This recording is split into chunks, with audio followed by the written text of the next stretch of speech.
ஆமென். உட்கார்ந்து இயேசுவின் நாமத்தினாலே உங்களை வாழ்த்து வரவேற்பதிலே மகிழ்ச்சி அடைகிறேன். இந்த யூடியூப் மூலமாக உங்களை சந்திப்பதிலே மிக்க மகிழ்ச்சியாக இருக்கிறது. ஹல்லேலூயா. எத்தனை பேர் விசுவாசிக்கிறீங்க? ஹல்லேலூயா. இந்த வாரத்திலும் அவருடைய வார்த்தைக்கு நேராக நம்முடைய ஹல்லேலூயா கவனத்தை நாம் திருப்பமாக என்னோடு கூட வேதா புஸ்தகத்தை எடுக்க முடியாத கேட்கிறேன். ஏசாயா எழுதின தீர்க்கதரிசன புஸ்தகம் 32ஆம் அதிகாரம். ஐசாயா chapter 32 verse 18 18ஆம் வசனம். ஏசாயா எழுதின தீர்க்கதரிசன புஸ்தகம் 32:18. என் ஜனம், என் ஜனம் சமாதான தாபரங்களிலும் நிலையான வாசஸ்தலங்களிலும் அமைதியாய் தங்கும் இடங்களிலும் குடியிருக்கும். மறுபடியும் வாசிப்போம்.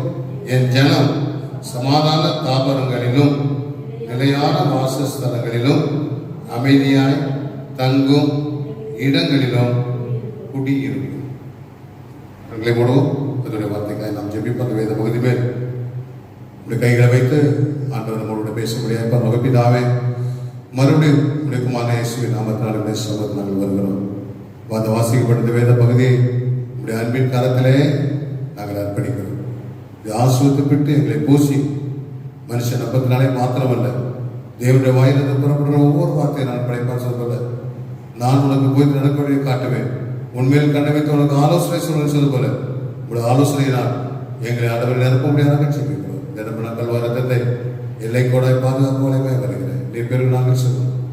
எல்லா துதி கன மகிமை உமக்கே நாங்கள் ஏற்படுகிறோம். இயேசு கிறிஸ்துவின் மூலம் கேட்கிறோம் எங்கள் ஜீவன நல்ல பரமபிதாவே. Amen. Praise the Lord. Hallelujah. மறுபடியும் வாசிப்போம். என் ஜனம் சமாதான தாவரங்களிலும், என் ஜனம் சமாதான தாவரங்களிலும் நிலையான வாசஸ்தலங்களிலும் அமைதியாய் தங்கும் இடங்களிலும் குடியிருக்கும். My people will live in peaceful dwelling places, in secure home, in undisturbed places of rest. அது ஒரு மொழிபெயர்ப்பு. ஆம்பிளிஃபை மொழிபெயர்ப்புல பார்ப்போம் என்றால், my people shall dwell in peaceable habitation, in safe dwelling and quiet resting places. அமைதியான வாசஸ்தலம். ஹல்லேலூயா. அமைதியான தங்கும் இடம் என்று பார்க்கிறோம். அருமையான தேவர்களே, இந்த உலகத்திலே ரெண்டு விதமான கூட்டங்கள், ஜனங்கள் இந்த உலகத்திலே இருப்பதை நாம் பார்க்க முடியும். ஒன்று விசுவாசி, ரட்சிக்கப்பட்ட ஜனம். ஒன்று இரண்டாவது ரட்சிக்கப்படாத ஒரு ஜனம். ஆகவே ஒரு உண்மையான விசுவாசி எப்படி காணப்பட வேண்டும் என்றால், அவருடைய வீடு சமாதானம் உள்ளதாய் இருக்க வேண்டும் என்று கர்த்தர் விரும்புகிறார். ஆமென். நம்முடைய வீடு சமாதானம் உள்ளதாய் இருக்கணும், அமைதல் உள்ளான வீடா, நிலையான வாசஸ்தலமா இருக்கணும், அமைதியாய் தங்கிருக்கும், குடியிருப்பா இருக்கணும். அதுதான் உண்மையான ஒரு விசுவாசியுடைய வீடு காணப்பட வேண்டியதாக இருக்குது. இந்த காலகட்டத்தில் பாடுகள் இருக்கலாம், பிரச்சனைகள் இருக்கலாம். ஆனால் ஒரு விசுவாசி, உண்மையான விசுவாசி வீடு எப்படி இருக்க வேண்டும் என்றால், சமாதானமாய் நிலையான ஒரு வீடாய், அது மட்டுமல்ல அமைதியாய் தங்கும் ஒரு குடியிருப்பாய் இருக்க வேண்டும் என்று விரும்புகிறார். விசுவாசிக்கிறீங்களா? இந்த உலகத்தில் இருக்கிற வீடு, ஆஸ்தி, சொத்துக்கள், இதை விட மிகவும் முக்கியமான காரியம் என்னவென்றால் அமைதியான ஒரு குடியிருப்பு. இந்த காலகட்டத்தில் ஆண்டவரே, நாங்கள் ஒரு அமைதியான குடியிருப்பிலே இருக்க எங்களுக்கு உதவி செய்யும் என்று நாம் ஜெபிக்கும் போது கர்த்தருடைய வாழ்க்கையை, அமைதியான ஒரு வாழ்க்கையை மாற்றவர் போதுமானதாக இருக்கிறார். நீதிமொழிகள் எழுதின புஸ்தகம் ஹல்லேலூயா 17ஆம் அதிகாரம் 1ஆம் வசனத்தை நாம் வாசிப்போம். மகிழ். நீதிமொழிகள் 17 1ஆம் வசனத்தை நாம் வாசித்தா யாரை வாசிப்போம்? சண்டையோடு கூடிய வீடு நிறைந்த கொழுமையான பதார்த்தங்களை பார்க்கிலும் அமெரிக்கையோட சாப்பிடும் வெறும் துணிக்கையே நல்லா. அமைதியாய் சாப்பிடுகிற வெறும் துணிக்கை தான் மிகவும் நல்லது என்று சாலமோன் ஞானி இங்கே சொல்லப்படுவார்கள். இந்த வீட்டில் நிறைய ஆடு இருக்கு, கண்டுக்குட்டிலாம் இருக்கு, ஆனால் அமைதி இல்லை. ஆகவே தான் சொல்கிறார், சண்டையோடு கூடிய வீடு நிறைந்த கொழுமையான பதார்த்தங்களை பார்க்கலாம், அமைதியாய் சாப்பிடும் வெறும் துணிக்கையே மிகவும் நல்லது. இன்னொரு வசனம் இருக்கு, வாசிப்போம் என்றால் நல்லவையா, அது 21ஆம் அதிகாரம், நீதிமொழிகள் 21:9 வசனத்தை வாசித்தா, சண்டைக்காரியோட ஒரு பெரிய வீட்டு குடியிருப்பதை பார்க்கலாம், வீட்டின் மேல் ஒரு மூலையில் தங்கியிருப்பதே நலம். சண்டைக்காரியோட ஒரு பெரிய வீட்டில் குடியிருப்பதை பார்க்கலாம், வீட்டின் மேல் ஒரு மூலையில் தங்கியிருப்பதே நலம். அதே நீதிமொழிகள் 15 இன்னொரு வசனம் வாசிக்கிறோம், 16 வசனம். பகையோடு இருக்கும் கொளுத்த எருதின் கரியை பார்க்கணும், சிநேகத்தோடு இருக்கும், அமைதலோடு இருக்கும் கீரையே நல்லது. இலக்கரியே நல்லது, கீரையே நல்லது. நான்வெஜ்ஜோட வெஜ் ரொம்ப நல்லது. ஆமென், ஹல்லேலூயா. ஆகவே நம்ம வாழ்க்கையில அருமையான தேவர்களே, அமைதலான ஒரு வாழ்க்கையை வாழ வேண்டும் என்று தான் கர்த்தர் விரும்புகிறார். இஸ்ரவேல் ஜனங்களை ஆண்டவர் வனாந்தரத்திலே அழுதுவையாக யுத்தத்திலிருந்து விடுதலையாக்கி வனாந்தரத்திலே அநேக யுத்தங்கள் எல்லாம் செய்ய வச்சு அவரே யுத்தம் பண்றார். ஆண்டவர் யுத்தம், இது உங்க யுத்தம் இல்லை, என்னுடைய யுத்தம் சொல்லி பார்வன் சேனையெல்லாம் சிவத்தை கவிழ்த்து போட்டு எரிகோவை தாண்டி மதிரெல்லாம் உடைச்சு யோர்தான் பிரவாகித்து வருது, அதையும் தாண்டி ஆனான் தேசத்துக்குள்ள யோசுவா கொண்டு வந்து அவங்கள பங்கிட்டு கொடுத்துட்டு அதுக்கு அப்புறம் தான் அங்க இருக்கிற ஒரு யுத்தம், அந்த யுத்தத்தை இஸ்ரவேல் ஜனங்களே செய்ய வைக்கிறது. ராஜா 21 ராஜாக்களை முறியடிக்கிற அந்த காரியத்தை செய்ய வைத்து அதுக்கப்புறம் தான் அந்த தேசம் அமைதலாக சென்றார். யோசுவா எழுதின புஸ்தகம் 11ஆம் அதிகாரம்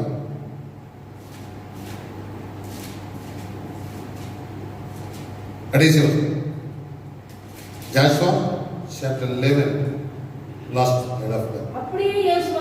அப்படியே யோசுவா கர்த்தர் மோசேயிடத்தில் சொன்னபடி எல்லாம் தேசம் அனைத்தையும் பிடித்து அதை இஸ்ரவேலுக்கு அது கோத்திரங்களுடைய பங்கின்படியே சுதந்திரமாக கொடுத்தார். யுத்தம் ஓய்ந்ததினால் தேசம் அமைதலாக இருந்தது. விசுவாசித்தவர் ஆரம்பிச்சதமா சொல்லி போவோம். எப்போ தேசம் அமைதலாக இருந்தது?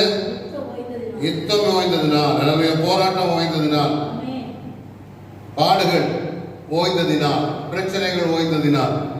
அப்ப இது ஓய்ந்ததுக்கு அப்புறம் தான் அந்த வாழ்க்கையில அமைக்கணும். அல்லேலூயா. யுத்தம் ஓய்ந்ததினால் தேசம் அமைதலாக இருந்தது. Then the land had rest from the war. யுத்தங்கள் இப்ப நமக்கு முன்னால் இருக்கிற யுத்தம் என்ன யுத்தம்? இந்த கொரோனாக்கு விதமான யுத்தம். இந்த யுத்தத்தை ஓய்ந்ததுக்கு அப்புறம் தான் அமைதல். ஆகவே வெகு சீக்கிரத்தில் இந்த யுத்தம் முடியும்.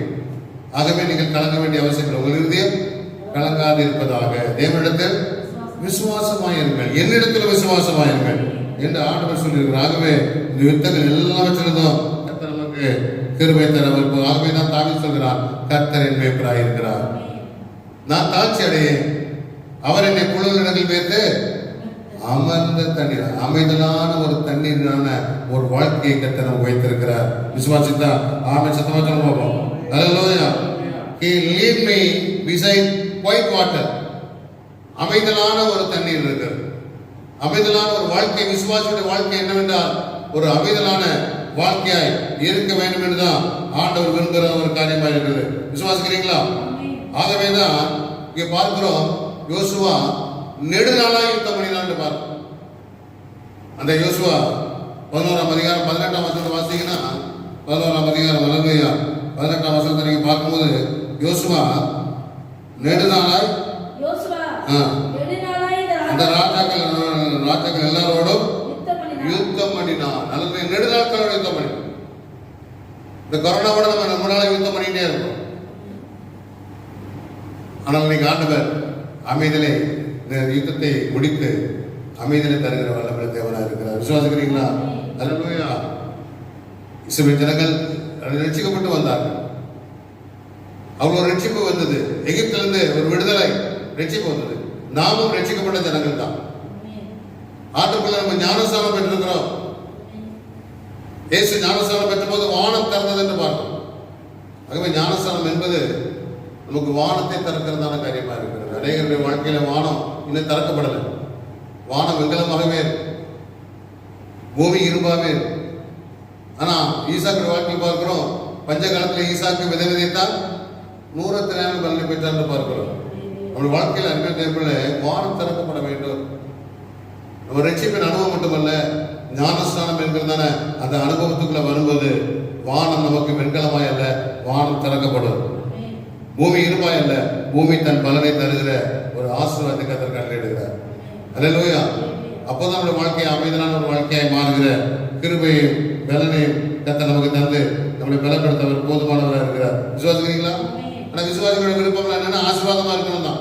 அவங்க ஜெபிக்கிறதெல்லாம் வானம் திறக்கணும்லாம் ஜெபிக்க மாட்டாங்க. அவங்க ஜெபிப்பதெல்லாம் பார்த்தீங்கன்னா ஆண்டவரே ஆசீர்வதி, ஆண்டவரே ஆசீர்வதி, ஆண்டவர் ஆசீர்வதிச்சவனே அவங்க வாழ்க்கையில மகிழ்ச்சியா இருப்பாங்க. 2019 ரொம்ப மகிழ்ச்சியா இருந்தான் விசுவாசிகள். 2020 தான் அவங்க வாழ்க்கையில இந்த கொரோனாவுடைய காரியத்தினால் பயம், கலக்கம், என்னாகுமோ தெரியலையே, இது என்னவாய் முடியுமோ தெரியவில்லை என்கிறதான கலக்கம் வாழ்க்கையில காணப்படும். விசுவாசிக்கிறீங்களா? அதோட சந்தோஷத்தோடு வந்துடக்கூடாது. கர்த்தருடைய ஆசீர்வாதத்தோடு மகிழ்ச்சியா இருந்துடக்கூடாது. கர்த்தர் அல்லேலூயா ரட்சிக்கப்படாத ஜனங்களையும் கர்த்தர் ஆசீர்வதிக்கிறார். உலகத்தில் இருக்கிற ஜனங்களும் ஆசீர்வதிக்கப்பட்ட ஜனங்கள், விசுவாசியை கூட அவங்க தான் ஆசீர்வதிக்கப்பட்ட ஜனங்களா இருக்கிறாங்க. எப்படின்னு கேட்குறீங்களா? அவங்கள சாட்சி சொல்றதுன்னா அவங்க சாட்சி சொல்லணும். விசுவாசி சாட்சி சொல்றதை விட அவிசுவாசிகளை கூப்பிட்டு சாட்சி சொல்றதுன்னா அவங்க சொல்லுவோம். ஏன்னா விசுவாசிகள் எப்பொழுதுமே காணிக்கை கொடுத்தாங்கன்னா எண்ணி தான் கொடுப்பாங்க. அவங்க எப்படி ஆசிரியப்படும் சொல்றேன், புரஜாதி மக்கள் எப்படி ஆசிரியப்பட்டதுன்னு சொல்றதுக்கு காரணம் என்னன்னா, விசுவாசிகள் காணிக்கை கொடுக்கறது பார்த்தீங்கன்னா எண்ணி தான் கொடுப்பாங்க. விசுவாசி காணிக்கை கொடுக்கணும் அப்படின்னா அவங்க எண்ணி தான் கொடுக்கணும். ஆனால் அவிசுவாசி அப்படியே இல்லை, ரசிக்கப்படாத அப்படி இல்லை, மூட்டை மூட்டையாக கொண்டு போய் போடுறோம். அப்போ யார் ஆசிரியப்பட்டார்? நம்மளோட அவன் ஆசிரியப்பட்டவன். அது முக்கியமல்ல ஆண்டுக்கு. நீ ஆசிரியப்பட்ட ஜனமாக இருக்க வேண்டும் என்று ஆண்டுடைய நோக்கம் அல்ல, அதோடைய ஆண்டுடைய அழைப்பு அது அல்ல.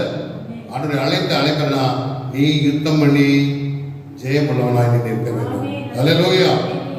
இந்த கொரோனாவை யுத்தம் பண்ணி நீ யுத்தம் பண்ணி ஜெயித்து நீ வெற்றியுள்ள வாழ்க்கை வாழணும். கானான் தேசத்துக்கு அவர்களை அளவில் வெட்டாத வீடை கர்த்தர் கொடுத்தார், நட்டாத தோட்டத்தை கொடுத்தார். அல்லேலூயா. அவங்க கட்டாத வீடு, நட்டாத தோட்டம், வெட்டாத கிணறு, பாவம் தேண்டு விடுகிற தேசம். ஆனால் அதுல ஆண்டு மகிழ்ச்சி அடையில அந்த 31 ராஜாக்களை அல்லேலூயா வெற்றி அடைந்து ஜெயம் அடைந்து அமைதலான ஒரு வாழ்க்கை வாழதான் கர்த்தர் விரும்புகிறார். இந்த தேசத்துல நாம் ஒரு அமைதலான வாழ்க்கை வாழ தேவன் நமக்கு கிருபையும் வேலனையும் வல்லமை தர அவர் போதுமானவராக இருக்கிறார். விசுவாசித்தா ஆமென் சத்தமா சொல்லுங்க பார்ப்போம். அல்லேலூயா. இந்த அமைதி நமக்கு எப்போ கிடைக்கும் என்றால், நான் யுத்தம் பண்ணி ஜெயிக்கும் போது மட்டுமே நமக்கு கிடைக்கிற ஒரு பெரிய ஆசீர்வாதம். விசுவாசிகளை நாம் யுத்தம் பண்ணுகிற அந்த காரியத்தை பெற்றுக்கொள்ள ஆண்டவரே கிருபைதார் சொல்லும் போது கர்த்தர் வாழ்க்கையில் அதை தர அவர் போதுமான விசுவாசிக்கிறீங்க. அவர் உங்களை விசாரிக்கிற தேவனாய் இருக்கிறார். உங்களுடைய கவலை எல்லாம், உங்களுடைய பாரங்கள் எல்லாம் அவர் மேல் நீங்கள் வைத்து விடும் போது அல்லேலூயா கர்த்தர் அல்லேலூயா விசாரிக்கிற தேவனாய் இருக்கிறார். அவருடைய கண்கள் பூமிக்கும் அல்லேலூயா உலாவிக் கொண்டிருக்கிறது என்று பார்க்கிறோம். அல்லேலூயா.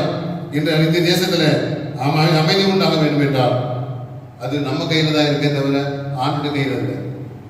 நம்மை அந்த கொரோனாவுக்கு எதிராக யுத்தத்தை செய்யும் போது கர்த்தர் அந்த யுத்தத்தில் வெற்றியை கொடுத்து நமக்கு சமாதானத்தை அருளுகிற தேவனாய் இருக்கிறார். விசுவாசிங்களா? அல்லேலூயா. யுத்தம் என்பது நம்முடைய கையில இருக்கிறது என்பதை ஒருபோதும் மறந்து விடாத இருக்க தேவன் உங்களுக்கு கிருபை தருவாராக. ஒரு வசனத்தை வாசிப்போம். ரோமருக்கு எழுதின நிருபம், அப்போஸ்தலனாகிய பவுல் ரோமருக்கு எழுதின நிருபம் 8ஆம் அதிகாரம்.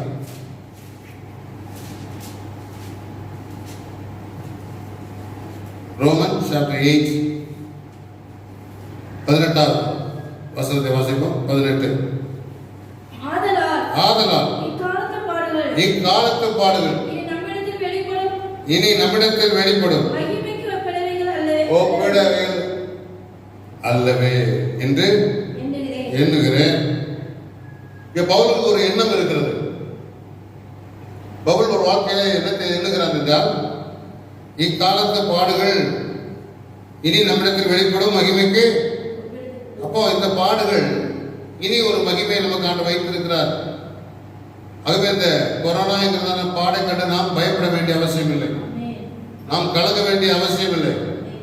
பவுல் அதைதான் சொல்லுகிறான். அருமையான தேவ பிள்ளைகளை, இக்காலத்து பாடுகள் இனி வெளிப்படும் மகிமைக்கு ஒப்பிடத்தக்கவை அல்ல என்று எண்ணுகிறேன். ஆதலால் என்று சொல்கிறார். ஆதலால் என்ன? முதல் வசனத்தை வாசிக்கணும். நாம் பிள்ளைகளானால் 17 சுதந்திரமாமே, தேவனுடைய சுதந்திரனும் கிறிஸ்துவுக்கு உடன் சுதந்திரமாமே, கிறிஸ்துவனுடைய கூட நாம் மகிமைப்படும்படிக்கு அவரோடு கூட பாடுபட்டால். அப்படியா? அப்போ நாம பாடுபடும் போது கிறிஸ்துவ பாடுபடுகிறார். இந்த கொரோனால நம்ம பாடுபடும் போது அவர் சும்மா இல்லை. அதாவது ஏனென்றால் கிறிஸ்து நமக்கு தலையா இருக்கிறார், நாம் சரீரமா இருக்கிறோம். அதை நம்ம முதல்ல நம்பணும். கிறிஸ்து எனக்கு தலை, அவர் நம்முடைய சாயலை உருவாக்கினார். அவருடைய சாயலை உருவாக்கினார். ஐயோ நான் பாடுபடுறேன்னு எனக்கு இந்த உபத்திரம் இருக்கு, முன்னுக்கிட்டே போயிட்டு அந்த உபத்திரம்லாம் இருக்கு. அநேகருக்கு நினைக்கிறாங்க 2019 போய் பரலோகத்துக்கு சேர்ந்துருந்தா இந்த பிரச்சனை உபத்திரம் நமக்கு வந்திருக்காதே நிறைய பேர் யோசிச்சுட்டு இருக்கிறாங்க. இக்காலத்து பாடுகள் 2020 பாடுகள் இனி வெளிப்படும் மகிமைக்கு ஒப்படைத்தவைகள் அல்லவே அல்ல என்று எண்ணுகிறேன். பவுல் வாழ்க்கையில் அநேக பாடுகளை பட்டவர். அநேக பாடுகள் வழியாய் பவுல் சென்றதை நாம் பார்க்க முடியும். விசுவாசிக்கிறீங்களா? அல்லேலூயா. தேவனுடைய பிள்ளைகளாய் நாம் இருக்கிறோம் என்றால் இந்த பாதை வழியாக தான் செல்ல வேண்டியதாக இருக்கிறது. பாடுகள் வழியாய் நாம் செல்லும் போது மட்டுமே இஸ்ரவேல் ஜனங்கள் அந்த கால தேசத்துல அந்த யுத்தத்தை அவர்கள் செய்து முடித்ததுக்கு அப்புறமே அமைதல் வந்தது. அதுவரைக்கும் ஆண்டவர் வனாந்தரத்தில் வழி நடத்தி கொண்டு வந்தார், அநேக யுத்தங்களை செய்ய வைத்தார், கூட இருந்து யுத்தம் பண்ணினார். ஆனால் இங்கே பார்க்கிறோம், அவர்களை யுத்தம் பண்ண வைத்து அவர்களுக்கு அமைதியை கட்டளையிட்டார். இப்போது நம்ம யுத்தம் பண்ண வைத்திருக்கிறார். ஆகவே இந்த யுத்தம் மிகவும் எளிதான ஒரு யுத்தம் என்பதை ஒருபோதும் மறந்துவிடக்கூடாது. இது ஒரு பாடுகள் நிறைந்ததான ஒரு வாழ்க்கையா இருக்கலாம். வெளியில போயிட்டு வேலை செஞ்சுட்டு வந்துட்டு இருந்தோம், நல்லா சாப்பிட்டுட்டு இருந்தோம், நல்லா கடைக்கு போனோம். ஆனால் இப்போ எங்கேயும் போக முடியாதபடிக்கு உள்ளே இருக்கிற ஒரு பாடா இருக்கலாம். அந்த வேதனையின் பத்திலும் நம்ம ஆண்டவர் நோக்கி உட்காருகிற கிருபைகளை, ஜெபிக்கிற கிருபைகளை கர்த்தர் நமக்கு அளவில்லாமல் தருகிறார் என்பதை ஒருபோதும் மறந்துடக்கூடாது. விசுவாசித்தா ஒரு ஆமை அதான் சொல்லுங்க. அளவையா கிறிஸ்துவுடனே இந்த பாடுகளை நாம் அளவையா சகிக்க வேண்டும். அப்படி சகிக்கும் போது அவருடைய மகிமையும் நமக்கு கிடைக்கிறதாய் இருக்கிறதை பார்க்கிறோம். அல்லேலூயா. பவுல் ஒரு தடவை தமஸ்குக்கு போறான், சபையை துன்பப்படுத்த முடியாது போறான். அதுக்கு மேல இயேசுவை அவன் பார்த்ததே இல்லை. ஆனா ஆண்டவரோட குறுக்கே வருகிறார், அவனிடத்துல பேசுகிறார். சபலே நீ ஏன் என்னை துன்பப்படுத்துகிற? அதுவரை அவன் பார்த்ததே இல்லை.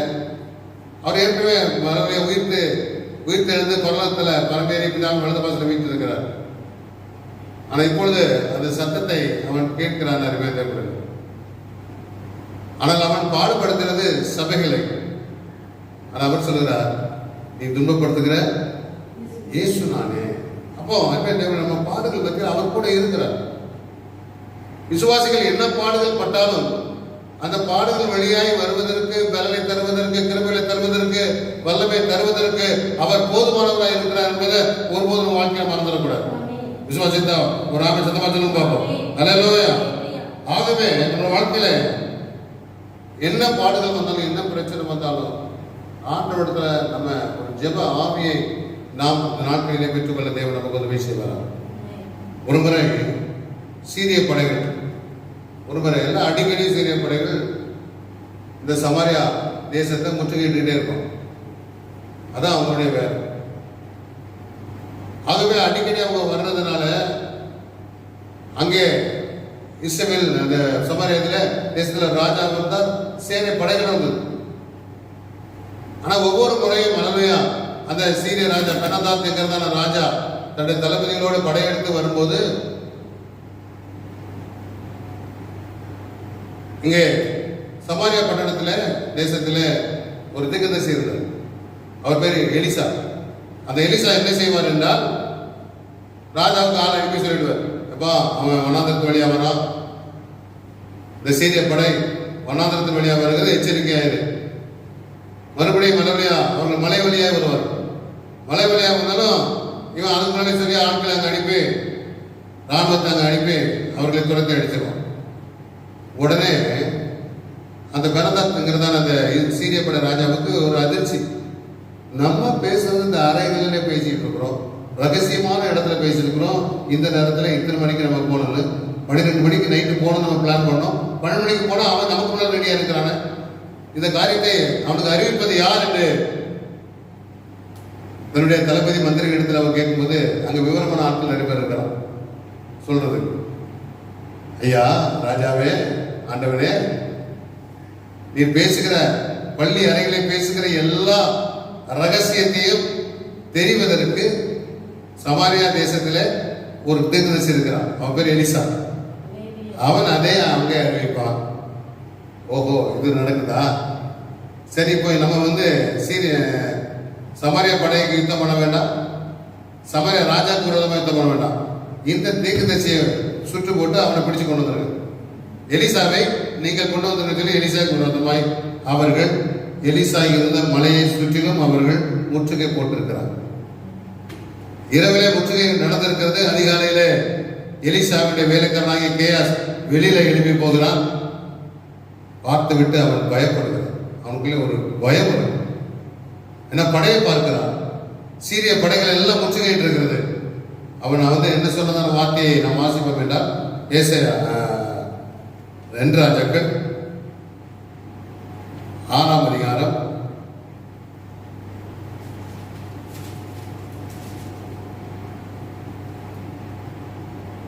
15ஆம் வசனத்தை நாம் வாசிக்குமோ என்றால் 2 ராஜாக்கள் 6:15. தேவனுடைய மனுஷனின் வேலைக்காரன் அதிகாலமே எழுந்து வெளியே புறப்படுகையில் இதோ ராணுவமும் குதிரைகளும் ரதங்களும் பட்டணத்தை சுற்றி கொண்டிருக்க கண்டான்.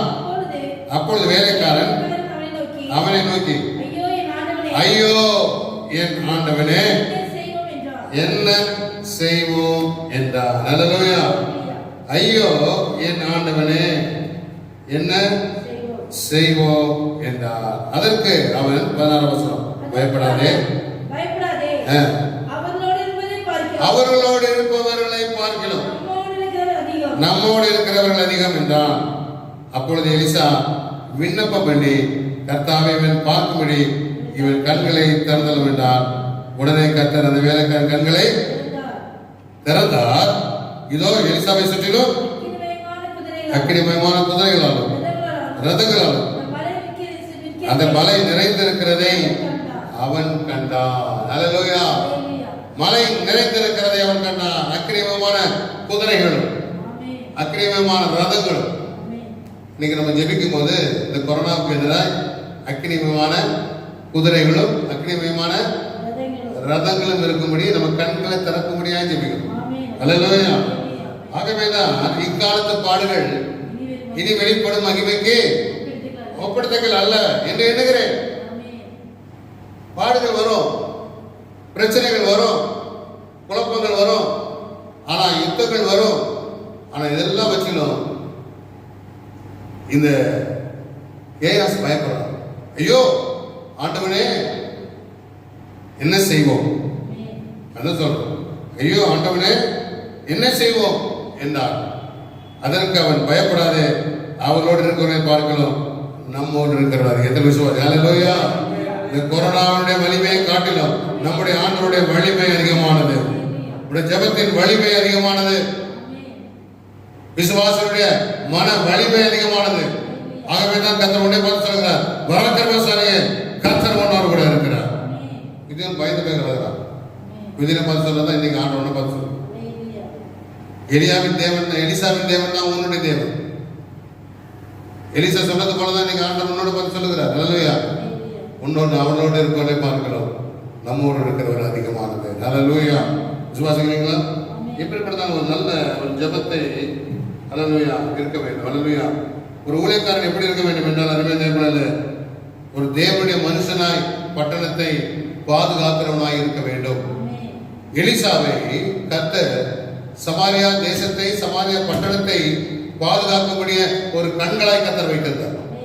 இன்னைக்கு ஊழியக்காரர்களை அந்தந்த தேசத்திலே, அந்தந்த பட்டணத்திலே, அந்தந்த கிராமங்களிலே கர்த்தர் பாதுகாக்கிற கண்களாய் கர்த்தர் வைத்திருக்கிறார். ஊழியக்காரனுக்கு என்ன நடக்க போகுது என்பது முன்கூட்டியே தெரியணும். எலிசாவுக்கு சமரியா தேசத்துல என்ன நடக்க போறது என்பது முன்கூட்டியே அறிகிற ஒரு அறிவை உள்ளவனாய் வைத்திருந்தான். ஏனென்றால் அவன் ஜெபிக்கிற ஒரு ஜெப வீரன். ஹல்லேலூயா. நம்முடைய வாழ்க்கையில போய்விட ஒரு ஜெப ஆவின் விசுவாசியை நீ ஜெபிப்பாய் என்றால் அதுக்காக சத்தம் போட்டு கூச்சல் போடக்கூடாது. நீங்க வீட்டில் ஜெபிக்கிறீங்க, அமைதியா ஜெபிக்கணும். ஆகவேதான் நான் சொன்ன வார்த்தை என்னவென்றால், என் ஜனம் சமாதான தாபனங்களிலும் நிலையான வாசஸ்தலங்களிலும் அமைதியாய் தங்கும் இடங்களிலும் குடியிருக்கும். நம்ம ஜெபம் அமைதியா இருக்கும். பரிசையில போல கூச்சல் போடக்கூடாது, பெருக்கள் கத்தி நடக்கூடாது. ஹல்லேலூயா. நீங்க அப்படிதான் கத்தி நடக்கும். உடைய ஜெபம் அமைதியானது. இந்த ஹல்லேலூயா. எலிசா ஜெபத்தை பாருங்க, கண்களை திறந்தாலும் சொன்ன அப்படியே கட்டிட்டார். உடைய ஜெபம் அப்படி படிச்சா இவர்கள் ஆசிரியக்கப்பட வேண்டும் ஜெபிச்சா அவங்க ஆசிரியக்கப்படுவார். இவர்கள் விடுதலை வேண்டும் ஜெபிச்சா கர்த்தர் அந்த கட்டிலிருந்து விடுதலை ஆக்குவார். இந்த கொரோனாவிலிருந்து விடுதலை ஆக மாட்டவரே சிம்பிளா ஜெபிச்சா போதும், ஒரு எளிமையான ஜெபமா இருந்தாலும் போதும், அந்த ஜெபத்தை ஆண்டவர் கேட்டு உடனே கர்த்தர் பதில் கொடுக்கிற தேவனாக இருக்கிறார். விசுவாசிக்கிறீங்களா? ஒரு சபையில ஹல்லேலூயா, ஒரு ஹல்லேலூயா விசுவாசி சகோதரி விளம்பினமாகி ரொம்ப சீரியஸ் கண்டிஷன் ஆகி ஐஸ் வார்டுல சேர்த்துருந்தாங்க.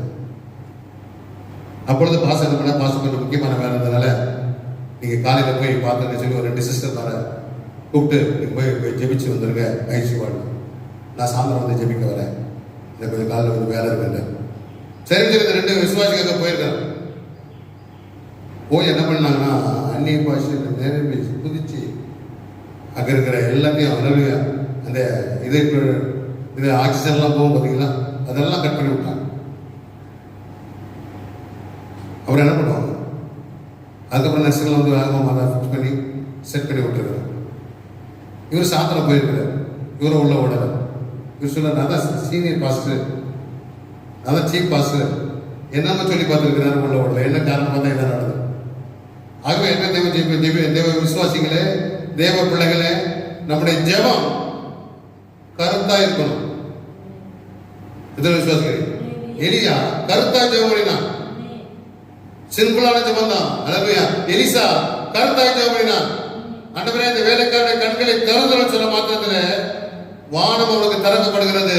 தேவதூர்கள் எல்லாரும் அங்கே வந்து நிற்கிறார்கள். அக்கினிமயமான குதிரைகள், ரதங்கள் எல்லாம் வந்து நிற்கிறது, ஒரு மனுஷனை பாதுகாப்பதற்காக. ஹல்லேலூயா. விசுவாசிக்கிறீங்களா? ஒரு தேவ மனுஷனை பாதுகாப்பதற்காக கர்த்தர் வானத்தை திறந்து அனுப்புகிறார். உன்னுடைய ஜெபத்தை கேட்டு உன்னை பாதுகாப்பதற்காக, உன் குடும்பத்தை பாதுகாப்பதற்காக கர்த்தர் வானத்தில் இருக்கிற எல்லா அக்கினிமான குதிரைகளையும் ரதங்களையும் அனுப்ப அவர் நல்ல தேவனாக இருக்கிறார். விசுவாசித்தா ஆமே சத்தமா சொல்ல பார்ப்போம். அன்றைய வாழ்க்கையில அப்படிப்பட்ட விசுவாசத்தை தாழ்மானவரை சொல்லும் போது கர்த்தர் அந்த விசுவாசத்தை தர அவர் போதுமானவராக இருக்கிறார். விசுவாசித்தா ஆமே சத்தமா சொல்லுங்க. அன்றைய வாழ்க்கையில அவருடைய கிருபையை தாழ்மானவரை சொல்லும் போது கர்த்தர் வாழ்க்கையில அதை தர அவர் போதுமானவராக இருக்கிறார். பலத்தினாலும் அல்ல, பராக்கிரமத்தினாலும் அல்ல, என்னுடைய ஆவினாலே ஆகும். ஒரு அமைதலான ஒரு ஜெபம் நம்முடைய வாழ்க்கையில காணப்படணும். ஒரு அமைதலான ஒரு வாழ்க்கை தர ஆண்டவரே எங்களுக்கு கிருபைத்தாலும் சொல்லும் போது கர்த்தர் அதை தர அவர் போதுமானவராக இருக்கிறார். சில நாட்களை ஜெபம்லாம் சொன்னா போதும், உடனே 2 பாட்டு பாட ஆரம்பிச்சு. எலிசா ஜெபிக்கிறேன்னு 2 பாட்டா பாடிட்டு இருந்தான். அன்றைய கண்களை திறந்தல் ஆண்டவர் சொன்னா கண்களை ஆண்டவர், அப்பதான் கை தட்டுவாங்க, அப்பதான் பாட்டு பாடுவாங்க, முழங்கால் நிற்பாங்க. ரொம்ப த்ரில்லிங்கா இருக்கும். ஆனா ஒன்றும் பிரயோஜனப்படாது. வானம் திறக்கப்படாது. வானம் திறக்கப்படும். அருமையாக வானம் நமக்கு ஒருபோதும் வெண்கலமா இருக்கக்கூடாது. வானத்தை திறக்கிற ஒரு வல்லமையுள்ள தேவன் நம்மோடு இருக்கிறார் என்பதை ஆண்டவர் நமக்கு கிருபையும் வல்லனை வல்லமையும் தர அவர் போதுமானவராக இருக்கிறார். விசுவாசிக்கிறீங்களா? அல்லேலூயா. ஒரு வாழ்க்கையில எல்லா செழிப்பையும் எல்லா ஆசீர்வாதத்தையும் பெற்றுக்கொள்ளுற மக்களாக இருக்க ஆண்டவரே எனக்கு உதவி செய்ய சொல்லும் போது கர்த்தர் நமக்கு அந்த கிருபையும் நல்ல தர அவர் போதுமானவராக இருக்கிறார். மறுபடியும் வாசிப்போம். அல்லேலூயா. ரோமர் 8:18. ரோமர் 8:18. ஆதலால் இக்காலத்து பாடுகள் இனி வெளிப்படும் மகிமைக்கு ஒப்பிடத்தக்கவைகள் அல்லவே. அல்லேலூயா என்று எண்ணுகிறேன். அல்லேலூயா. ஆகவே அந்த இவனுடைய வாழ்க்கையில பவுலுடைய வாழ்க்கையில 1ஆம் நூற்றாண்டிலே கிறிஸ்துவுக்கு பின் கிபி 1ஆம் நூற்றாண்டிலே வாழ்ந்த அந்த நாட்களில அந்த வசதி அநேக வசதிகள் இல்லை. வசதிகள் இல்லாத போது நடந்தே அந்த காலத்தில் இருந்த உலகத்தை முழுதுமாய் சுற்றி திரிந்து 3 மிஷனரி பயணங்களை செய்து முடித்தவன் இந்த பவுல். ஆனா அப்படி செய்யும் போதும் அநேக பாடுகள் வழியாக அவர் செல்கிறார். அப்படிதான் அந்த பாடல் வழியாக போகும்போது அவன் சொன்னா இக்காலத்து பாடுகள் இனி வெளிப்படும் மகிமைக்கு. இப்போ உலகம் பெருசு. ஆனா இப்போ உலகம் பெருசுனாலும் நமக்கு என்ன அநேக வசதி வாய்ப்புகள் ஆட்டம் கொடுத்துருக்கிறார். கார் இருக்கு, பஸ் இருக்கு, ட்ரெயின் இருக்கு, பிளைட் இருக்கு, இன்டர்நெட் இருக்கு, டிவி இருக்கு. ஊழியம் செய்வதற்கு அநேக வாய்ப்புகளை கொடுத்திருக்கிறார். இப்போ கூட திருச்சபைகள் சபைகளை நடத்த முடியல. இந்த கொரோனாங்கிறதான வைரஸின் காரணமாக. ஆனாலும் ஆண்டு நமக்கு கொடுத்ததான இந்த யூடியூப், ஃபேஸ்புக் போனதான அந்த வாய்ப்பு, இன்டர்நெட் வாய்ப்புகள் மூலமாக அநேக ஆயிரம் ஜனங்கள், லட்ச ஜனங்கள் ஆசீர்வாதம் அடைமொழியாய் கர்த்தர் உதவி செய்து கொண்டே இருக்கிறார். விசுவாசி நாம சித்தமா சொல்லுவோம். அல்லேலூயா. அல்லேலூயா. நம்ம வாழ்க்கையில அநேக பலவீனங்கள் வரலாம், அநேக பாடுகள் வரலாம், அநேக நிந்தைகள் வரலாம். ஆனால் ஆதலால் இக்காலத்து பாடுகள் இனி வெளிப்படும் மகிமைக்கு ஒப்பிடத்தக்கவன் அல்லவே அல்ல. விசுவாசித்தா ஆமே சித்தமா சொல்லுவோம். அல்லேலூயா. ஆகவே கிறிஸ்துவர்களோட நாம் பாடுபட்டா அவரோடு கூட நாம் ஆளுகை செய்வோம். இந்த கொரோனா பாடுகள் ஒன்றுமில்லை அருமையான தேவ பிள்ளைகளே. இதற்கு பிறகு ஒரு பெரிய மகிமை கர்த்தர் வைத்திருக்கிறார். இந்த தேசத்துக்கு ஒரு பெரிய மகிமை வைத்திருக்கிறார். இந்த தேசத்துக்கு ஒரு பெரிய வெற்றியை வைத்திருக்கிறார். விசுவாச பிள்ளை வாழ்க்கையில ஒரு பெரிய செழிப்பை கர்த்தர் வைத்திருக்கிறார். பெரிய ஆசீர்வாதத்தை கர்த்தர் வைத்திருக்கிறார் என்பதுல எந்த ஆட்சேபனையும் ஒன்றுமே இல்லை. விசுவாசிக்கிறீங்களா? அல்லேலூயா. அல்லேலூயா. 2019 நீங்க அநேக நன்மைகளை அனுபவிச்சிருக்கலாம். 2020 ஆரம்பமே பாடா இருக்குதா, எப்படி நமக்கு முடிவு வரப்போதோ என்று கலங்கி கொண்டிருக்கலாம். ஆனால் இக்காலத்து பாடுகள் இனி வெளிப்படும் மகிமைக்கு ஒப்பிடத்தக்க நல்லவே அல்ல. விசுவாசிக்கிறீங்களா? எபிரேயர் 16ஆம் அதிகாரத்தில் பார்த்தீங்கன்னா அநேக பாடுகளை குறித்து அந்த விசுவாச வீரர்ல வட்டையில அந்த எபிரேயர் ஆக்கியோர் எழுதி வைத்ததை பார்க்க முடியும். எபிரேயர் 11ஆம் அதிகாரம் 35 வாசிப்போம். Hebrew chapter 11. ஸ்திரீகள் சாக கொடுத்த தங்களுடைய உயிரோடு தகுதி பெற்றார்கள். வேறு சிலர் மேன்மையான உயிர்த்தெழுதலை அடையும்படிக்கு விடுதலை பெற சம்மதியாமல் பாதிக்கப்பட்டார்கள். வேறு சிலர் நிந்தைகளையும் அடிகளையும் கட்டுகளையும் காவலையும் அனுபவித்தார்கள். கல்லீர் உண்டார்கள், வாளால் அறுப்புண்டார்கள், பச்சை பார்க்கப்பட்ட பட்டயத்தால் வெட்டப்பட்டு மறித்தார்கள். செபரியாட்டு தோள்களையும் வெள்ளாட்டு தோள்களை போட்டுக் கொண்டு பிரிந்து குறைவையும் உபத்திரவத்தையும் துன்பத்தையும் அனுபவம். பார்த்தீங்களா எவ்வளவு கஷ்டப்பட்டிருக்காங்க. பழைய ஏற்பாடு பரிசுத்தவான்கள் வாழ்க்கையில அநேக கஷ்டங்கள். பழைய ஏற்பாடு காலங்களில் அல்லேலூயா அங்க பார்க்கிற மாதிரி ஸ்திரீகள் சாகு கொடுத்த தங்கள் குடியிருந்த உயிரோடு எழுந்திருக்க பெற்றார்கள். எலிசா போன்றவர்கள் அல்லவே அநேக பிள்ளைகளை உயிரோடு எழுப்பினார்கள். வேறு சிலர் மேன்மையான உயிர்த்தலை அடைபிடிக்கு விடுதலை பெற சம்மதியாமல் பாதிக்கப்பட்டார்கள். வேறு சிலர் நிந்தனைகளையும் அடிகளையும் கட்டுகளையும் காவல்களையும் அனுபவித்தார்கள். கல்லீரி உண்டார்கள், வாளால் அறுப்புண்டார்கள், பரீட்சை பார்க்கப்பட்டார்கள். வாளால் அறுப்புண்டார்கள். ஏசாயாவுக்கு திசையில் வாளால் அறுத்தாங்க. பட்டயத்தால் வெட்டப்பட்டு மறித்தார்கள். செம்மறியாட்டு தோள்களையும் வெள்ளாட்டு தோள்களையும் பொறுத்துக் கொண்டு திரிந்து குறைவையும் உபத்திரத்தையும் துன்பத்தையும் அனுபவித்தார்கள். ஆனாலும் அவர் எதற்காக அதை அனுபவித்தார் என்றால் இதுக்கு முன்னால் ஒரு மேன்மை இருக்கிறது என்பதை அனுபவித்தார். மோசே வாழ்க்கையில் நீங்கள் பார்த்தீங்கன்னா மோசே ஒரு அற்புதமான ஒரு மனுஷன், நல்ல ஒரு அருமையா திறமையான ஒரு தேவ மனுஷன். அவனுடைய வாழ்க்கையை பார்த்தீங்கன்னா 25ஆம் வசனத்தை வாசிக்கலாம். அதே 11 25 24 வாசிக்கும். விசுவாசத்தினாலே மோசே தான் பெரியவனான போது பார்வோனுடைய குமாரத்தின் மகன் எனப்படுவதை வெறுத்து அநித்தியமான பாவ சந்தோஷங்களை அனுபவிப்பதை பார்க்கிறோம். தேவ ஜனங்களோட துன்பத்தை அனுபவிப்பதே தெரிந்து கொண்டார். அல்லேலூயா. தேவ ஜனங்களோட இனி வரும் வளர்மை நோக்கமாயிருந்து ஏற்றுள்ள பொக்கிஷங்களிலும் கிறிஸ்துவின் வர இதையே அதிக வாக்கியம் என்று எண்ணினார். மோசையை பற்றி பார்த்தீங்கன்னா பெரிய அற்புதமான பெரிய பாஸ்டர் அவர். 30 லட்சம் விசுவாசிகளுக்கு பாஸ்டர். உலகத்திலே பெரிய சபை அப்பதான் இருந்தது, இப்பெல்லாம் கிடையாது. அப்படிப்பட்ட சபை வேற கொடுக்கப்படும். மோசைக்கு அப்படிப்பட்ட சபை கொடுக்கப்படும். ஏன்னா அநித்தியமான பாவ சந்தோஷத்தை அனுபவத்தை பார்க்கிறோம். மோசே தான் பெரியவனான பார்வனுடைய குமாரத்தின் என்பதை வெறுத்தான். பார்வனுடைய பெரிய ராஜா அரண்மனையில இருக்கிற ஒரு இளவரசன் என்பதை அலமையா அவன் விரும்பவில்லை. பாடுகளை அனுபவிப்பதை அவன் தெரிந்து கொண்டான். தேவனுடைய ஜனங்களுடைய துன்பத்தை அனுபவத்தை தெரிந்து கொண்டு இனி வரும் பலன் மேல் நோக்கமாயிருந்தேன். நமக்கு ஒரு பலன் இருக்கிறது விசுவாசியே. இந்த துன்ப நாட்களிலே பாடு நாட்களிலே சோர்ந்து போகாதே. உனக்கு கர்த்தர் ஒரு பலனை வைத்திருக்கிறார். அந்த பலன் அற்புதமானது என்பதை ஒருபோது மறந்து போகாது. விசுவாசித்தா ஆமை சத்தமாக பார்ப்போம். அல்லேலூயா. ஆகவே வாழ்க்கையில் அமைப்பட்ட ஆசீர்வாதங்களை பெற்றுக் கொள்கிற மக்களாக இருக்க ஆண்டவரே எங்களுக்கு கிருபையால் சொல்லும் போது கர்த்தர் நமக்கு தர அவர் போதுமானவராக இருக்கிறார். இனி வரும் பலன் மேல் நோக்கமாயிருந்தார். அல்லேலூயா. எகிப்தினுடைய பொக்கிஷத்தை விட கிறிஸ்துவின் நிமித்தம் வரும் அதிக நிந்தையே வாக்கியம் என்று எண்ணினார். அல்லேலூயா. எகிப்துல பொக்கிஷம் கிடைச்சது. அநேக பொக்கிஷத்தை தேடி போறாங்க.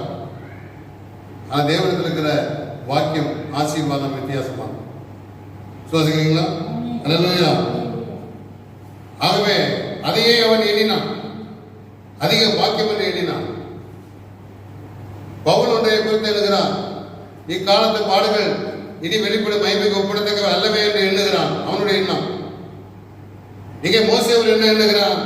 இனி வரும் பலன்மை நோக்கமாயிருந்து எகிப்தில் உள்ள பொக்கிஷத்திலும் கிறிஸ்துவிற்கு வரும் நிந்தையே அதிக வாக்கியம் என்று எண்ணுகிறான். உங்களுடைய எண்ணம் என்ன விசுவாசியே, தேவ பிள்ளையே, அருமையான சகோதரனே சகோதரியே, உன்னுடைய எண்ணம் என்ன? இந்த கொரோனா பாடுகள் நிமித்தம் நீ நினைக்கிற எண்ணம் என்ன? அதை தான் ஆண்டவர் பேசுகிறார். அல்லேலூயா. மோசேயுடைய எண்ணம் அல்லேலூயா பார்வோனுடைய எகிப்தினுடைய பொக்கிஷம் குறித்து அல்ல. அல்லேலூயா. உன்னுடைய எண்ணம் எப்படிப்பட்ட எண்ணமாக இருக்கிறது என்று ஆண்டவர் கேட்கிறார். உன்னுடைய எண்ணம் அமைதலான ஒரு வாழ்க்கை. ஒரு அமைச்சர் அல்லேலூயா. என் ஜனம் அல்லேலூயா சமாதான தாவரங்களிலும் நிலையான வாசஸ்தலங்களிலும். அதுக்கப்புறம் நிலையான வாசஸ்தலங்களிலும் அமைதியாய் தங்கும் இடங்களிலும் கூடியிருக்கும். விசுவாசித்தா ஆமே சத்தமா சொல்லுங்க பாப்போம். அல்லேலூயா. அல்லேலூயா. ஆகவே நம்முடைய வாழ்க்கை விசுவாசியை நம்ம நேரத்தை காலத்தை நாம் பிரயோஜனப்படுத்திக் கொள்ளுகிற மக்களாக இருக்க தேவன் நமக்கு உதவி செய்வார். இக்காலத்து பாடுகள் இனி வெளிப்படும் மகிமைக்கப்படத்தக்கவள் அல்லவே. அல்லேலூயா.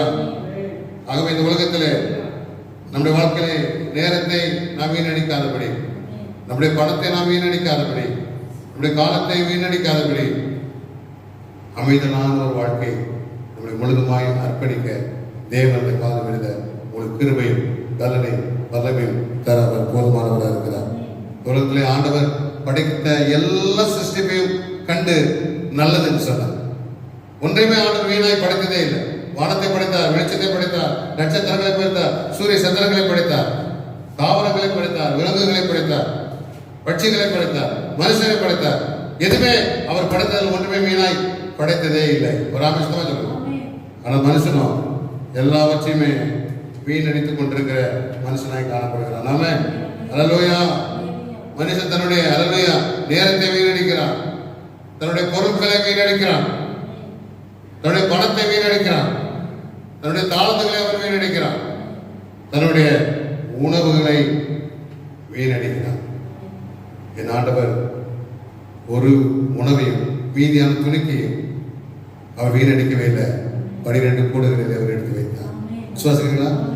5 அப்பத்தை 2 மீனை வைத்து 5000 பேருக்கு திருப்தியாய் போஷித்து விட்டு மீதியான துணிக்கைகளை அப்படி போட்டு வந்துருங்கன்னு சொல்லல. சீசனை கூப்பிட்டு 12 கூட நடப்பண்டார். ராமச்சந்திரத்துக்கும் ஆகவே நம்ம காலத்தை நாம் பிரயோஜனப்படுத்துகிற மக்களாக இருக்க இந்த நாட்களில் ஆண்டவரே உதவி செய்ய சொல்லும் போது கர்த்தர் வாழ்க்கையில அதை உதவி செய்ய அவர் போதுமானவராக இருக்கிறார். ஆமென். ஒவ்வொரு வினாடியும் நமக்கு விசேஷமானது என்பதை ஒருபோதும் மறந்துடாத இருக்க தேவன் நமக்கு உதவி செய்வதாக. நாட்கள் கொள்ளாத நாடப்படியாது காலத்தை பிரயோஜனப்படுத்திக் கொள்ளுங்கள். ஆகவே இந்த அமைதியான தங்கும் இடத்திலே நம்மளுடைய தெரித்தவர்களாய் காணப்பட வாழ்க்கையில் முறுமுறுப்புகள் வராதபடி, விளைவினங்கள் வராதபடி, சோர்வுகள் வராதபடி ஆண்டவரே எங்களுடைய கிருபையினாலும் அந்த வல்லமினாலும் எங்கள் நிரப்ப சொல்லும் போது என் ஜனம் சமாதான தாபரங்களிலும் நிலையான வாசஸ்தலங்களிலும் அமைதியான தங்கும் இடங்களிலும் குடியிருக்கும் என்று ஆண்டவர் சொல்கிறார். விசுவாசிக்கிறீங்களா? கர்த்தர் அதை செய்வார் என்று எந்த மாதிரி நம்புறீங்க? ஆண்டவரே வாழ்க்கையில அந்த அமைதியான வாழ்க்கை இந்த நாட்கள் என் வாழ்க்கையில் அமைதியான வாழ்க்கையில் எனக்கு உதவி செய்யும். எனக்கு ஒரு நாட்கள் வைத்திருக்கிறது ஆண்டவரே. எனக்கு ஒரு காலம் இருக்கிறது. அதாவது அந்த நாட்களிலே மகிமையை வெளிப்படுத்துகிற காலம், இக்காலத்து பாடுகள் இனி வெளிப்படும் மகிமை ஒப்படத்தக்கவர்கள் அல்ல என்கிறதான அந்த அமைதலான வாழ்க்கை வாழ்க்கையில கட்டளையிட என்னை அதை அர்ப்பணிக்கிறேன்னு சொல்லி அர்ப்பணிக்கும் போது கர்த்தர் உங்களோடு கூட கிருபையை பலனை தர அவர் போதுமானவராக இருக்கிறார். நம்ம அவருடைய சமூகத்தில் எழுப்பி நின்று கண்களை மூடி ஆண்டு நம்ம ஒப்பு கொடுப்போம். அன்றைய கிருபையை எங்களுக்கு தாரும் ஆண்டவரே, இந்த வல்லமை தாரும். யுத்தம் ஓய்ந்ததினால் தேசம் அமைதியாய் இருந்தது. நம் தேவனுடைய அலமையா வாரிசுகளாக இருக்கிற மாதிரியாக இருக்கிறார்கள். ஒருபோது கலக்க வேண்டாம்.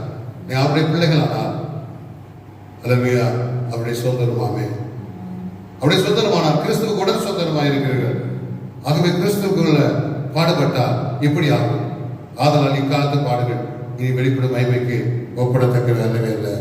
அமைதியாய் நாம் ஜெபிக்க கற்றுக்கொள்வோம் என்றால் எலிசாவை போல நம்முடைய ஜெபம் ஒரு அமைதியான ஜெபமாய் ஆண்டவரே கண்களை திறந்தோம். ஆண்டவரே இவர்களை ஆசீர்வதியும். ஆண்டவரே இந்த கொரோனாவிலிருந்து விடுதலாக்கும் என்று அமைதியாய் நீ ஜெபிக்கிற அந்த ஜெபத்தை கர்த்தர் கேட்டு நிறைவான பலனை தர அவர் போதுமானவராக இருக்கிறார். இந்த காலத்தை நாம் பிரயோஜனப்படுத்திக் கொள்கிற மக்களாக இருக்க வீணடிக்காதபடி அல்லேலூயா கர்த்தருக்காய் வல்லமையை மாற உதவி செய்வாங்க. ஒரு பல்லவி பாடும்போது ஆண்டவரால் கிடைக்கும். மிக முன்னே வாக்குத்தத்தம் சூழலிட்டு காத்திருக்க, மிக முன்னே வாக்குத்தத்தம் சூழலிட்டு காத்திருக்க, விசுவாசத்தால் உரிமை கொள்வார், விரைந்து ஒழுங்கிடுவார். விசுவாசத்தால் உரிமை கொள்வார், விரைந்து ஒழுங்கிடுவார்.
என் ஜனம் சமாதான தாபனங்களிலும் நிலையான வாசஸ்தலங்களிலும் அமைதியாய் தங்கும் இடங்களிலும் குடியிருப்பேன். ஆண்டவர் உங்களோட பேசியிருக்கிறார். வார்த்தை கை வைத்து ஆண்டவரே எங்களோட பேசி நம்முடைய வார்த்தைக்காய் நன்றி அப்பா. அமைதியான யுத்தம் ஓய்ந்ததினால் தேசம் அமைதியாய் காணப்பட்டது. ஆண்டவரே இந்த கொரோனா யுத்தத்தை ஓய பண்ணி எங்கள் தேசங்களில் நீர் அமைதியை நிலைநாட்ட போறதுக்காய் நன்றியோடு ஸ்தோத்திரிக்கிற எல்லா வாய்க்கிறது. ஹல்லேலூயா. மார்புல கை வைத்து ஹல்லேலூயா. கர்த்தர் பேசுகிற வார்த்தைக்காய் ஆண்டவரே என்னுடைய இருதயம் அமைதலாக இருக்கட்டும், என்னுடைய வாழ்க்கை அமைதலாக இருக்க உதவி செய்யும். சமாதானமாய் தங்குகிற இடமாய் இருக்க ஆண்டவரே எனக்கு உதவி செய்ய நாங்கள் ஜெபிக்கிறோம். எளியாவை போல எளிமையாய் நாங்கள் ஜெபிக்க கற்றுக்கொள்ள எங்களுக்கு உதவி செய்யும் ஐயா. அப்படி ஒரு ஜெப ஆவினாலும் வல்லமினால் நடக்கும் பவுலை போல இக்காலத்து பாடுகள் இனி வெளிப்படும் மகிமைக்கு ஒப்படத்தக்கவே இல்லை என்று எழுதுகிறேன். மோசே எழுதுவது போல பாருடைய குமார்த்தி மகன் பண்ணுவதை வெறுத்து அனித்தியமான பாவ சந்தோஷங்களை அனுபவிப்பதை பார்க்கிறோம். தேவ ஜனங்களோட துன்பத்தை அனுபவங்களை தெரிந்து கொண்டு இனி வரும் வளர்மை நோக்கமாயிருந்து எகிப்தின் பொக்கிஷத்தை பார்க்கிறோம். நிமித்தவரும் அல்லேலூயா. ஓ அல்லேலூயா. கிறிஸ்து நிமித்தவரும் துன்பத்தின் நிமித்தமே அதிக பாக்கியம் என்று எண்ணுகிறார். அந்த எண்ணிக்கையா என்ன எண்ணம் எங்கள் வாழ்க்கையில் அமைதியாக வாழ்கிற அந்த எண்ணம் எங்கள் வாழ்க்கையில் காணப்பட உதவி செய்யா. நாட்களை நாங்கள் பிரயோஜனப்படுத்திக் கொள்ள உதவி செய்யும். பரலோக பிதாவே உம்முடைய குமாரன் இயேசுவின் நாமத்தினாலே மறுபடியும் சமூகத்தில் நாங்கள் வருகிறோம் அப்பா. அப்பா பிதாவே என்று கூப்பிடத்தக்கதான புத்திர சிவகாரத்தை நீர் எங்களுக்கு தந்ததுக்காய் நன்றியோடுமே ஸ்தோத்திரிக்கிறோம் அப்பா. உடைய வார்த்தைகள் ஜீவனுள்ள வார்த்தைகளாய் இருப்பதற்காக நன்றியோடுமே ஸ்தோத்திரம். இன்று எங்களோடு கூட பேசின ஆண்டவரே அந்த அமைதியான குடியிருப்புக்காய் ஆண்டவரே விசுவாசிகளுக்கு நீர் கொடுத்த நல்ல ஆண்டவரே கிருபைகளுக்காக நன்றியோடுமே ஸ்தோத்திரிக்கிறோம் ஆண்டவரே. ஒரு ஜெப வாழ்க்கையை தாரும், அமைதியாய் ஜெபிக்கிற ஜெப வல்லமை தாரும். இந்த கொரோனாவுக்கு எதிராக யுத்தம் பண்ணிக்க தாமே அல்லேலூயா. அமைதியாய் வாழத்தக்கதான கிருபையும் பலனையும் வல்லமை கட்டளை நாங்கள் ஜெபிக்கிறோம் ஆண்டவரே. பவுலை போல ஓ மோசேயை போல அனித்தியமான பாவ சந்தோஷங்களை அனுபவிப்பதை பார்க்கிறோம். தேவ ஜனங்களுடைய துன்பத்தை அனுப்பித்தாரு தெரிந்து கொண்டால் சொல்வது போல ஆண்டவரே இக்காலத்து பாடுகள் இனி வெளிப்படும் மகிமைக்கு ஒப்படத்தக்கவே அல்ல சொல்வது போல நாட்களை காலங்களை நாங்கள் பிரயோஜனப்படுத்திக் கொள்ள உபயோகப்படுத்திக் கொள்ள வீணடிக்காதபடி அதற்கு ஒவ்வொருவரையும் ஆசை வீடுகளில் ஜெபிக்கிற ஒவ்வொரு குடும்பங்களையும் அப்பா அடரே இந்த டியூட்டிக்குள்ள கேட்கிற ஒவ்வொரு மக்களையும் நீர் அபரிவிதமாய் அடவரை ஆசீர்வதிக்க முடியாத ஜெபிக்கிறோம் ஐயா. தேவைகளை சந்தியும் ஆண்டவரே. பயத்தோடு கலக்கத்தோடு இருக்கிற மக்களுக்கு ஆண்டவரே, ஆதாரம் இல்லாமல் கஷ்டத்தோடு இருக்கிற மக்களுக்கு ஆண்டவரே நீர் ஆதாரத்தால் நிரப்ப முடியாத ஜெபிக்கிறோம். உடைய பாத்திரங்கள் நிரம்பி வெளிய ஒவ்வொரு வீட்டு பாத்திரங்களும் ஆண்டவரே எண்ணெய் பாட்டில் அலுமையா ஓ பானைகளும் நிரம்பி வர உதவி செய்ய ஜெபிக்கிறோம் ஐயா. அந்த பஞ்ச காலத்துல சாரபாத் விதவனுடைய ஓ பானையில மாவு குறையில எண்ணெய் குறையவும் இல்லை ஆண்டவரே. ஆசிரியர்களை நிரப்ப முடியாத ஜெபிக்கிறோம். எல்லா தேவையை சந்தேசமாக தான் ஜெபாவினால் பிள்ளைகளை நிரப்பும் எளிமையாக ஜெபிக்கிற ஜெப வல்லமையை இந்த பிள்ளைகளுக்கு கட்டளை ஜெபிக்கிறோம். சமாதானத்தை கட்டளை அமைதியான வாழ்க்கை கட்டளை ஜெபிக்கிறோம். எல்லா துதிக்கு எல்லாம் மகிமை ஒருவருக்கு நாங்கள் ஏறெடுக்கிறோம். மீட்பர் இயேசு கிறிஸ்துவின் மூலம் கேட்கிறோம் எங்கள் ஜீவன் நல்ல பரமபிதாவே. எல்லாருமே சொல்லுவோம் ஆமென். ஆத்துமாவே